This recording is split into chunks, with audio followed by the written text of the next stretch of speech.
Desde el Grupo Parlamentario Popular reiteramos nuestro apoyo al Consell de la Generalitat y de manera particular al Gobierno municipal que preside la alcaldesa Rita Barberá en el Ayuntamiento de Valencia, y lamenta que los grupos de la oposición en les Corts una vez más vuelvan a oponerse al decreto ley promulgado por el Consell. El Partido Popular ha escogido a la desesperada el atajo anticonstitucional,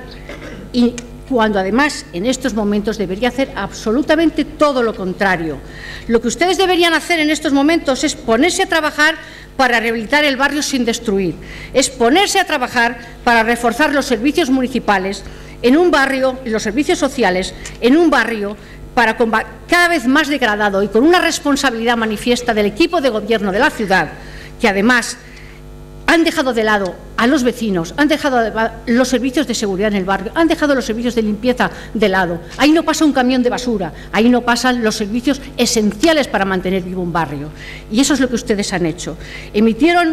Ustedes saben que en estos momentos deberían estar al lado de los vecinos, al lado de las entidades que en su día emitieron un informe favorable al BIC, un informe de entidades que además son entidades obligadas de consulta de la Unidad Valenciana, y que ustedes les han dado de lado. Ustedes han dado de lado no a Salvem el Cabanyal, no solamente a los vecinos, sino a todas estas entidades que representan lo más granado, lo más precioso, y que representan lo mejor de lo que significa la conservación del patrimonio cultural. Y miren,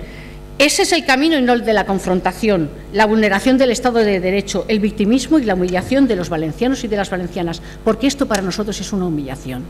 Esto que ustedes están haciendo es para nosotros una humillación extrema. Y yo que les digo es que esto les va a salir mal, porque se van a encontrar a los vecinos y las vecinas de cara, porque se van a encontrar a los valencianos y las valencianas de cara, porque además en estos momentos, además de la fuerza de un barrio, además de la fuerza de una ciudad, tenemos a la ley de nuestra cara. Muchas gracias.